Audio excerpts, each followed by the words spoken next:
IBomma Ravi custody విచారణ 4వ రోజుకు చేరింది. విచారణలో రవి నోరు మెదపడం లేదు. నిన్న స్వయంగా హైదరాబాద్ సిపి సజ్జనర్ విచారణ చేశారు.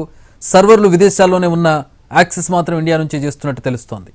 మూవీ పైరసీపై కేంద్ర ఏజెన్సీలు సైతం ఫోకస్ పెట్టాయి.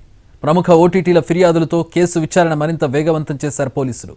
యూట్యూబ్, డొమైన్ హోస్టింగ్ కంపెనీలకు నోటీసులు జారీ చేశారు. తెలంగాణ సైబర్ క్రైమ్ పోలీసులు కీలక ఆధారాల కోసం ప్రయత్నం చేస్తున్నారు. డిజిటల్ ఫోరెన్సిక్ ఆధారాలను పరిశీలిస్తున్నారు. వీడియోలు అప్లోడ్ చేసే టీంను గుర్తించే పనిలో ఉన్నారు. అడ్వర్టైజ్మెంట్ రెవెన్యూ ఎవరికి వెళుతోంది అనే కోణంలో ప్రత్యేక దర్యాప్తు చేస్తున్నారు. మాల్వేర్ సైట్లతో లింకులున్నాయా అని పోలీసులు ఆరా తీస్తున్నారు. దేశవ్యాప్తంగా 355 పైరసీ సైట్లపై కంట్రోల్ ఆపరేషన్ చేపట్టారు.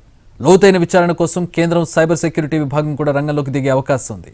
ఇవాళ 4వ రోజు విచారణలో పలు కీలక విషయాలు రాబట్టనున్నారు పోలీసులు.